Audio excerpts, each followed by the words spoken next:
Alright. Sup all, JC3 here, the baller of YouTube, the general. Welcome to Topic Tackle 2018 NBA Finals Game 2 reaction live stream. Steph Curry going off tonight for a NBA Finals record 9 3-pointers in this game.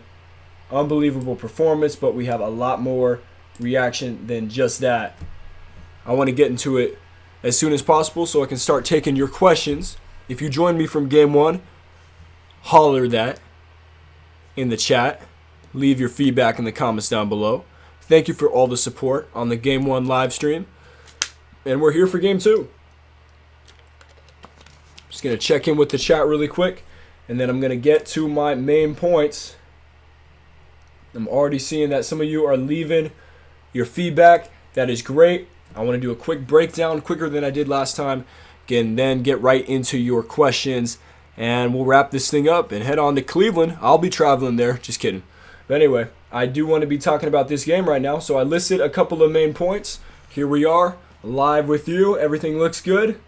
Game 2, Topic Tackle times the NBA Finals. The Warriors win this game, take a 2-0 lead, 122-103.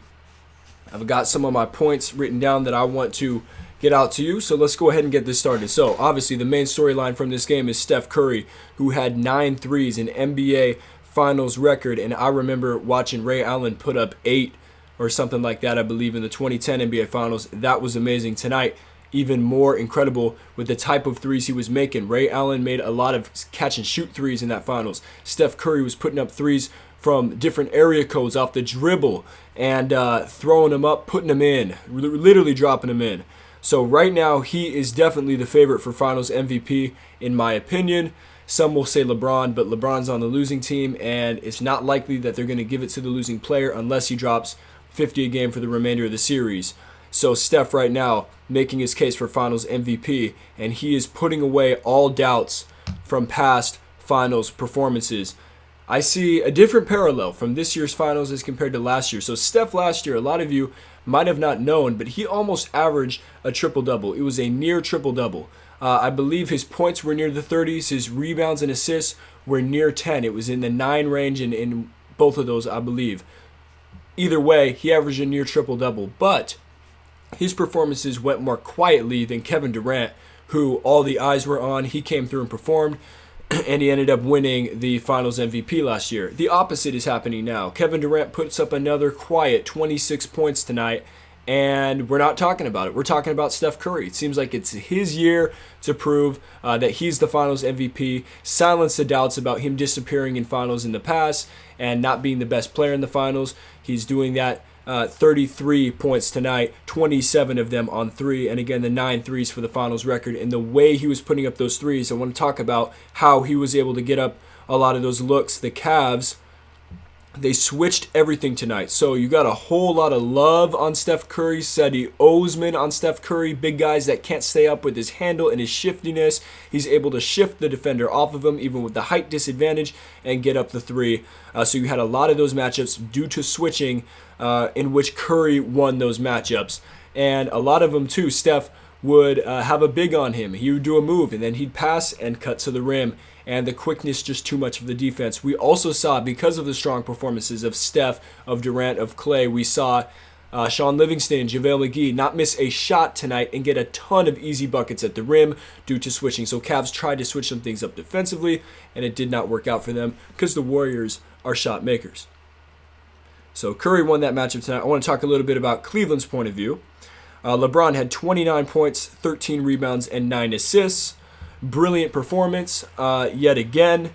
I heard a couple of views saying he looked like he was tired out there. I'm sorry, the man just put up 51 points, and he can't be superhuman every night. Another great performance, though, and he got good help from his teammates. It was just not enough with Steph's brilliant shooting and the Warriors' all-around offense. I want to look at some of the stats right here, actually, because he got some good help out of his teammates. LeBron had 29, not your typical performance, I guess, because he's been playing a lot better scoring points-wise this postseason, but Kevin Love had 22 points and 3 threes. Tristan Thompson had 11. You can get any double-digit points out of Tristan Thompson, then you're winning for sure. if you're Cleveland, George Hill had 15, J.R. Smith only had 5, and had some MVP chants from Warrior fans, which was funny. Off the bench, Jeff Green was the highest man with 6, but still, you had 4 players in double figures for Cleveland, and they still lose by 19 points. So just disappointing from their point of view, but it was a dominant Warriors performance. So what do you really take out of it? If you're Cleveland, you can't switch like they were doing tonight, or else you're going to end up with mismatches, and all you can do is hope that the Warriors miss shots, and they were not missing shots tonight. Like I said earlier, Durant had another quiet 26 points. He scored 26 points in 2 straight games this series, both games 26, but it just seems like we haven't really noticed his performance due to the explosion of Steph. Clay with a tough 20 points tonight after injury. And I also want to make a shout out to him, right? He's playing through contusions and whatever else bruising he has going on. Tough player. A lot of people may not respect Durant or Steph Curry for whatever reasons, but I don't hear a lot of people bagging on Klay Thompson. He's a very durable, diligent player on the court, and he went out there tonight and proved his worth, 20 points with the injury going on. Side note, I wanted to mention, Durant is still playing in the KD 10 what the, and if you don't know what that is, you can go check out my video. It was 2 videos ago after this one, and it was on the history of Nike what the basketball shoes. Check that out. Durant is still playing in the KD 10 what the in the finals. He played through it all throughout the Western Conference Finals. And what's interesting about this is I was going to mention it in Game 1, forgot about it. He still hasn't switched. The KD 11, we've seen pictures of it. It is out. I've also made a community post about it. The KD 11 is slotted to release June 7th, and Nike must be pulling out their hair right now with Durant still wearing the KD 10 what the. I also read an article about Durant. He doesn't switch his shoes often, and his rookie year even, he went the whole year playing in only 2 or 3 pairs of shoes. That is it. Nike sends this guy colorways on top of colorways. He could wear a new shoe every game if he wanted, but he just doesn't like to switch. And Nike's probably going, hey man, you're on the finals. You are in the finals. You got to market your product. This is your signature shoe, and he will not put the KD 11 on his foot. But even if he did, it'd probably slip off, because Durant loses his shoe during the game more than any other player. He wears like a size 18. He wears like a full size larger in the game, and he has long, flat feet with a lot of corns and calluses. That's from the article. Shout out to that article that I saw. But anyway, just a side note, I'm noticing what's on their feet, and Durant, he's not going with the program. LeBron and Draymond be wearing the gold, red. LeBron has a crimson, red, and gold. Draymond has a black and gold Hyper Rev that he's wearing. LeBron, obviously, in the LeBron 15 from Nike. NBA Finals themed. KD is a Nike signature athlete as well, and he just is not having it. So, interesting right there. And then one final thing in my analysis of this game before I get to your questions is that Steve Kerr, which I was able to see in the press conference, he took a small jab at LeBron James in the press conference. And I don't think it had any ill will behind it or anything like that. But it was a small jab at LeBron. And he told the media once he was done with his press conference, he said, "You were much better today," to a lot of laughs. And obviously, if you don't know, LeBron James in his press conference after Game 1 was getting asked a lot of dumb questions. I mean, they were just dumb questions. How are you supposed to read J.R. Smith's mind about what he was doing at the end of last game, right? And LeBron walks out of the press conference after setting his mic down and saying, "Be better tomorrow." Since Steve Kerr finishes his press conference today with, "You were much better today." So maybe a small jab, but hey, you know what? They have to get asked a lot of dumb questions out of the media. So maybe they're just having fun, poking fun at each other, poking fun at the media collectively. So that is my take for this game. What can the Warriors do next game? If they keep hitting their shots, and the stars, Durant, Curry, and Clay hitting their shots, it opens up everybody else. And then Draymond doing what he does. So if they continue that, then they'll be able to win another game and go up 3-0. For Cleveland, they're going to need to hope Golden State misses a lot of shots, hope that LeBron can drop 40 plus, because it seems like that's what it takes, and keep the game close and slow the game down, keep the game lower scoring. If they can hold the Warriors under 100 points, that is their best chance to win. These type of games where the Warriors are getting out and running and hitting remarkable shots like Steph was hitting tonight, scoring in the 120s, they will not win any of those games. Period. All right, so that is my take topic take for today, and I'm going to answer some of your questions now. So, like I said last time, sorry for the delay, but we have a live question and answer going on right now. I'm going to start to look at some of your questions you left at the beginning of the stream. If you're watching this post-stream, post it on YouTube the next day or whenever you're watching it. Leave your feedback in the comments down below, and I will reply directly to you.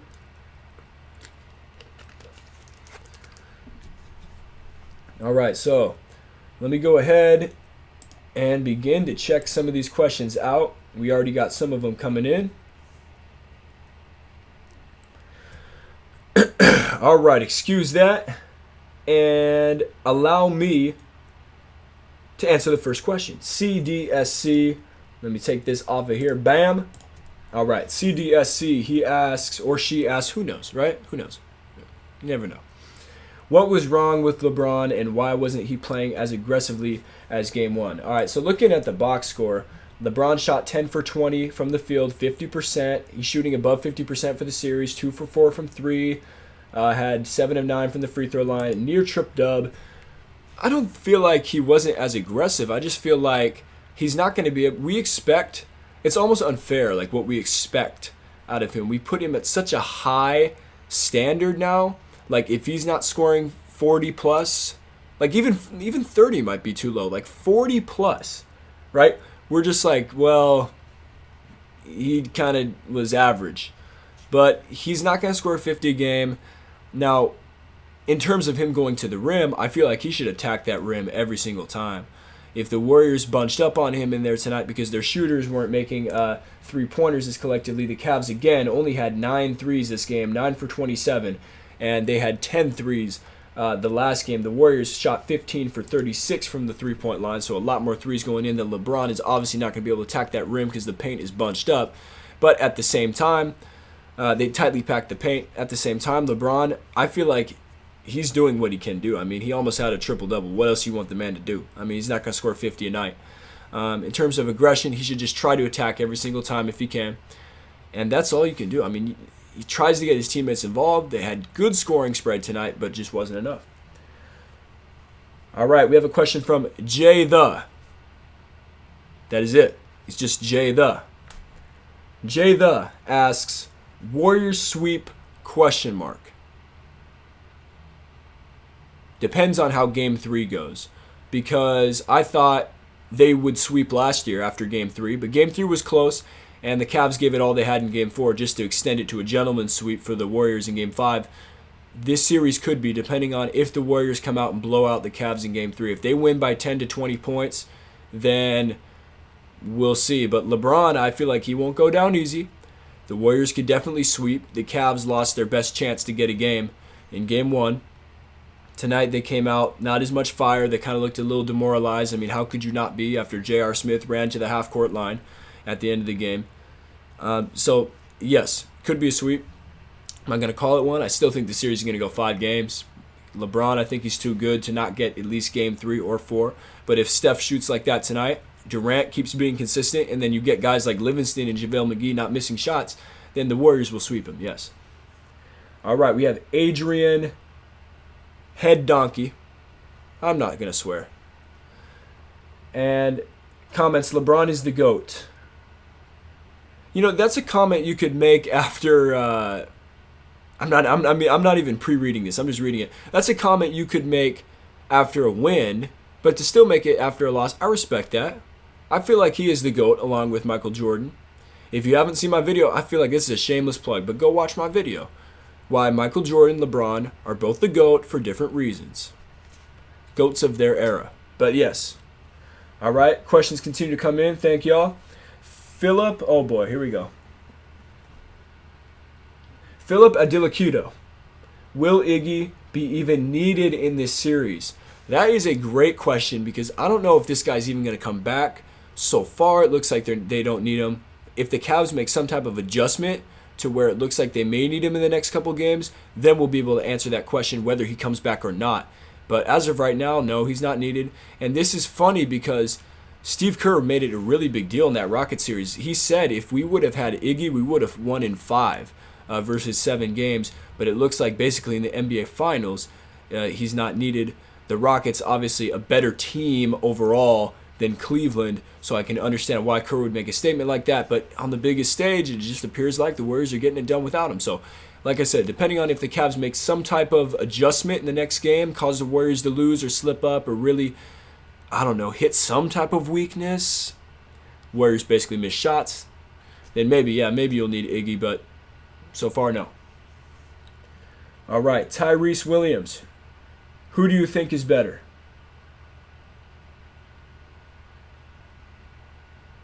The Warriors, the Warriors are the better team.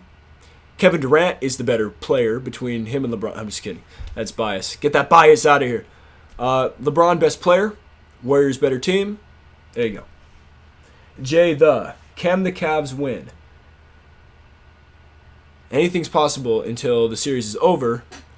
But I know you don't want me to dodge your question. They can win a game. That's my answer. A game. Clorox Bleach.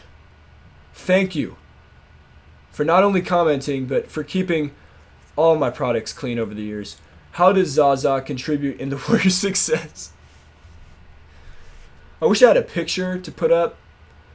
He basically does this, and that's what he does. So congrats, Zaza. You will have 2 rings if you win this series. And, well, if you take Kevin Durant's age and the square root times, I'm not telling you. I'm old enough to do this. What will be needed for the Cavs to win this series? If this is not the last question, I'll take one more after this. What will be needed for the Cavs to win this series? Let's see. I was listening to this on the radio once, and it's like, comment who you think the Cavs need to win this series.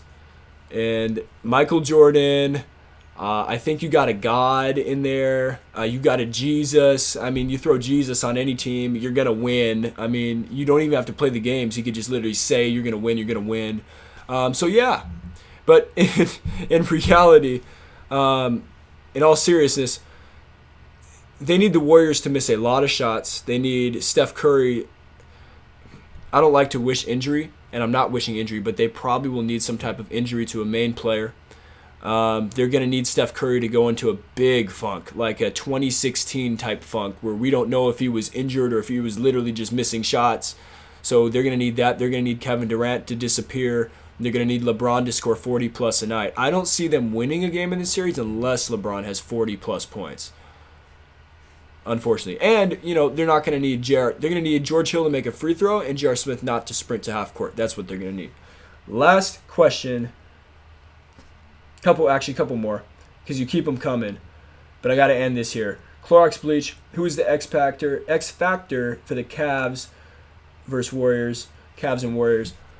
Man, you know what? I think we saw Livingston get in there and JaVale McGee get in there tonight and have a really solid impact off the bench, going 5 for 5. I think Livingston or McGee, one of them was. Anyway, both of them did not miss a shot. So I think both of them are great X Factors for the Warriors. But in terms of the Cavs, looking at their roster, I really think they need Jeff Green to score more than 6 points. And a lot of people are focusing on J.R. Smith, especially because of his blunder in Game 1. But you're going to need Jeff Green to have like a Game 7 Eastern Conference Finals type performance, double digits, near 20 points. You're going to need that out of him.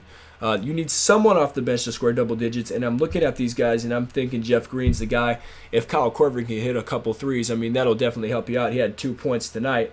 Actually, my bad, 1 point tonight. But I think Jeff Green is your guy, experienced guy, and been in the league, was the only player in the league with Kevin Durant to still play, who played on the Supersonics, so he's got the experience. You're going to need him to step up off the bench there. All right, last question. Who do you think will win? I'm going with the Warriors in 5 games still, because I think Cleveland can get 1 game, probably Game 4, Game 3 or 4. I'm thinking Game 4 because I don't think they're going to go down easy. I don't want to count them out yet, because as long as you have a GOAT level type player, LeBron James, anything can happen, and you're on your home court. Cavs have played really well in the home court. They've only lost 1 game this whole postseason on their home court, and that was the first game of the playoffs against Indiana, and they got shocked in that game. So I think the Warriors will win in 5 games. But regardless of that, anything can happen. I'm going to be here reacting to every single thing that happens during this series on this channel. So thank you for tuning in to Topic Tackle. Leave your feedback in the comments down below. Thank you for everyone who left questions on this chat. I really appreciate you. You are what make this channel. You are what make these live streams go, or else I'd be sitting here babbling into space, right? Because that's into the interwebs. I sound old. Interwebs? Come on, man. Internet. Yeah. I don't want to sit here and babble. Thank you for being a part of this. And remember, subscribe, like, leave your feedback, comments down below. If you like this video, there'll be more Topic Tackle coming soon. Coming live to you about an hour after every single